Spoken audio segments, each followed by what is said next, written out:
Hey guys, John Holiday here. I'm going to do another video, YouTube. I am going to explain today what the cash flow quadrants are. So let's get started. Let's see. Robert Kiyosaki does a great job of explaining these, but I figure I put my little 2 cents worth in on it. And I learned most of this from him. He has a book called The Cashflow Quadrants by Robert Kiyosaki. If you haven't read it, it's worth reading. Basically, the cash flow quadrants is how we earn money. Each one of these four boxes is the genres or areas of how money gets into our life. And money's kind of important if you hadn't figured that out. We're an economy-based or money-based economy, and it takes money to make the world go round. So let's go ahead and get started. Up here in the left corner is E. E stands for employee.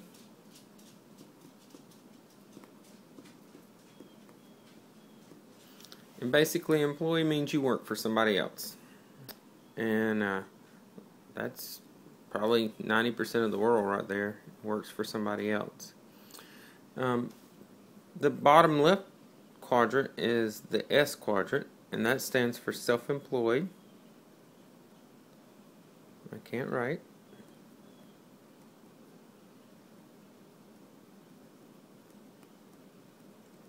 Or small business.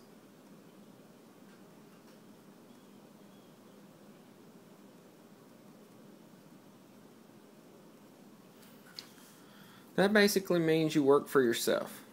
So as an employee, you work for somebody else. As a small business owner or self-employed, you work for yourself.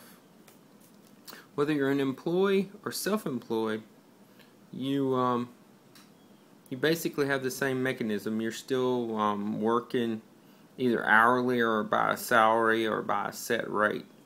And what that's commonly referred to is active income.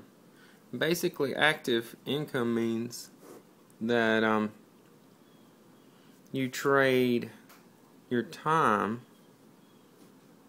for money. If you hadn't gone on my YouTube channel and watched my SpongeBob diagram, it'd be a good time to do that after this. That explains a little bit about time and money and time and how it relates to your life and everything.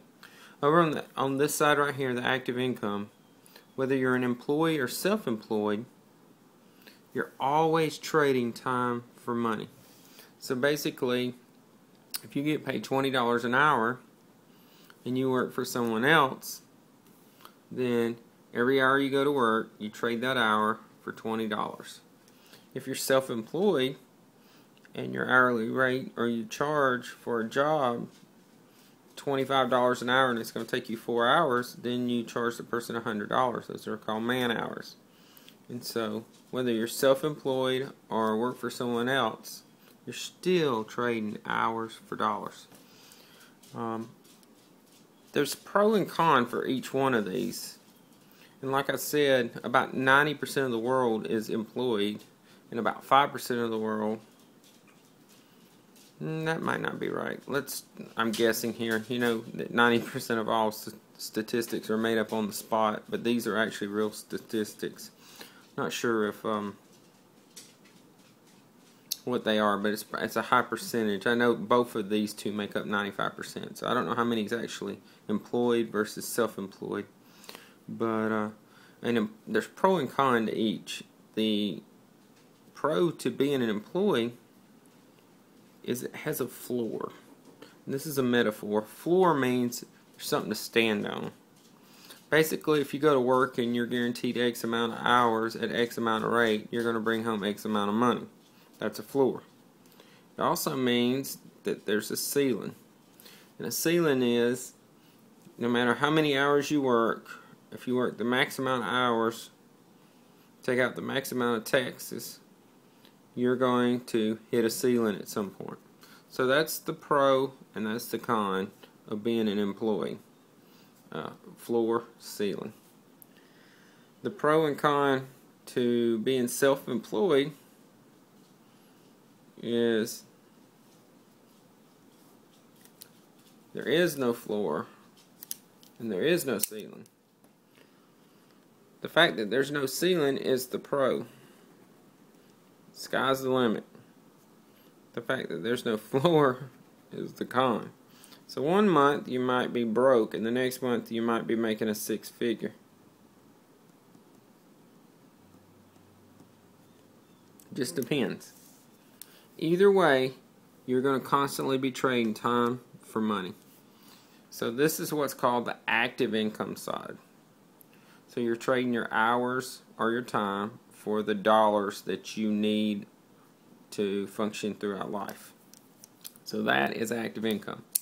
Now, if you notice, we're only halfway done with the equation.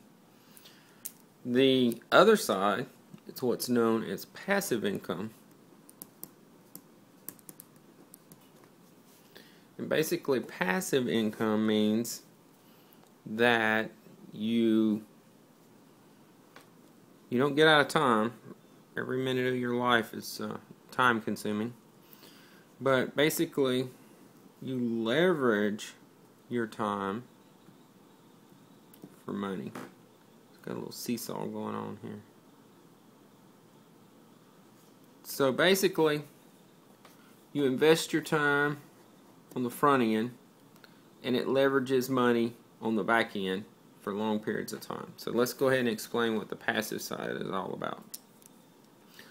The first one is what's called the B quadrant, or what we call business systems. So let me write that somewhere.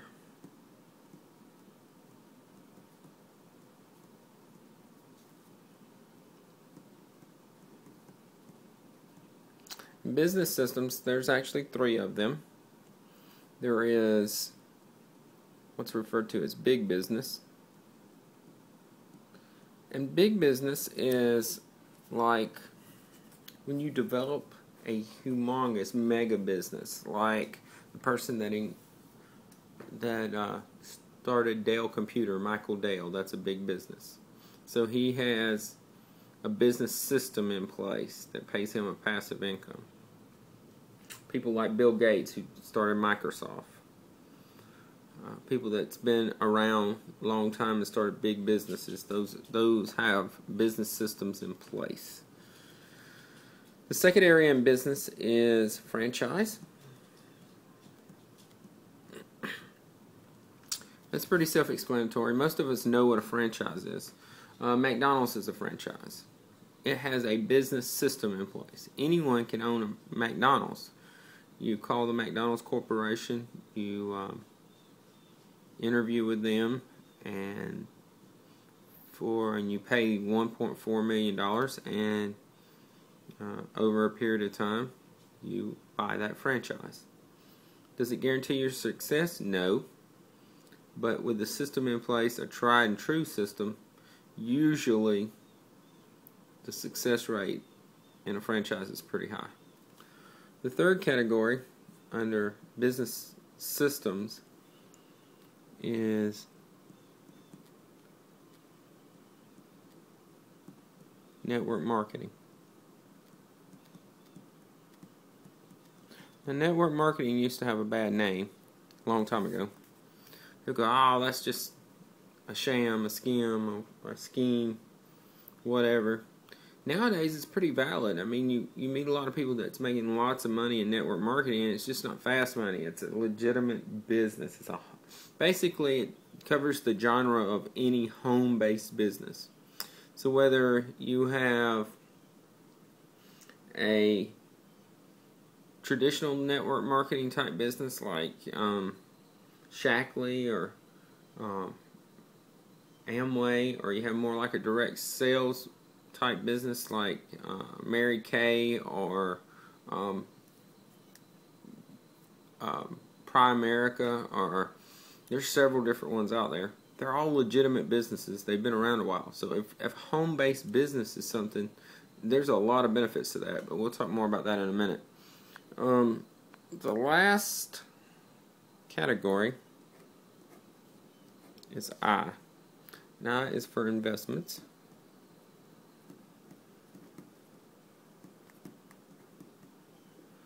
And there's basically three types of investments. Remember, we're investing our time to leverage our money to give us more money. The three types of investments are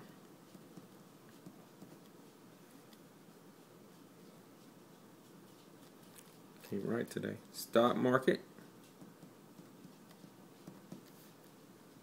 the real estate,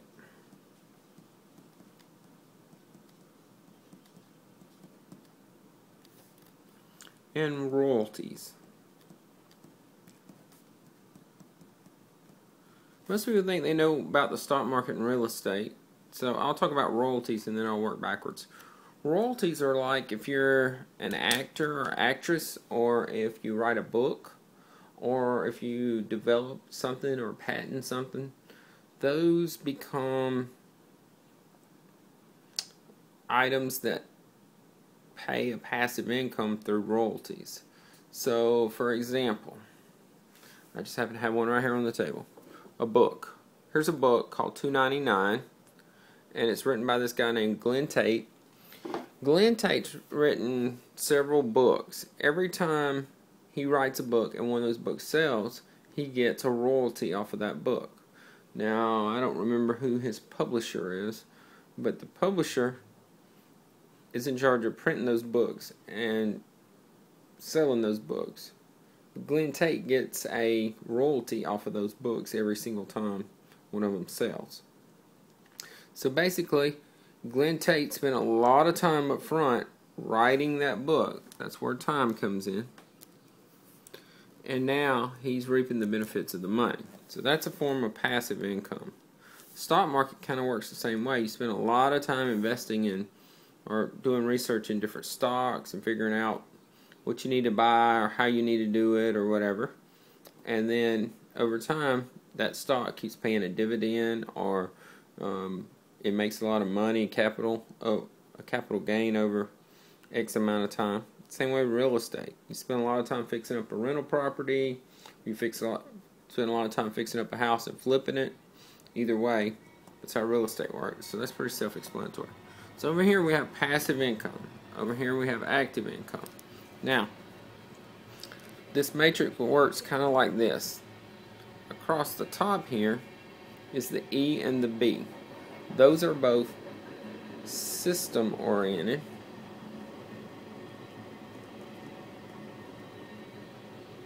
So basically, if you're an employee and you work for somebody, they have a system in place. As long as you abide by their system and do a good job, you pretty much have a job. Business systems, they have systems in place. So whether it's big business, a franchise, or network marketing, they have a specific way they want you to do business. So both the E and the B category are system oriented. So there's a very distinct advantage to having a system in place. Now down here, the S and the I, there's a very distinct disadvantage for them. They are skill oriented. And because they're skill oriented, it requires a skill. So if you have a small business or if you're self-employed, you better have a talent. You better be a plumber. You better have something that you can go out and be self-employed with. Same way for investing. If you don't have skills in the stock market, real estate, or if you haven't developed a skill that's going to give you a royalty, then the S and the I categories are pretty much a waste of time. So maybe you need to develop systems, or maybe you need to develop skills. So here's the cash flow quadrants. You got the E quadrant up here. You got the S quadrant. They're both active income. Over here you have the B quadrant and the I quadrant, and they're both passive income. Active income trades time for money, whereas passive income leverages time for money. The E quadrant and the B quadrant, they're both system oriented, and the S quadrant and the I quadrant, they're both skill oriented. So that's pretty much a good overview of the cash flow quadrants. There's several good videos out there on YouTube about cash flow quadrants, and Robert Kiyosaki explains it best. He's the one that invented this. So there's my 15 minutes worth of the cash flow quadrants. There'll be more to come. If you haven't gone to my channel and watched my SpongeBob diagrams and all the other different ones there, they're pretty interesting. So anyway, y'all have a great day, and I'll talk to you soon.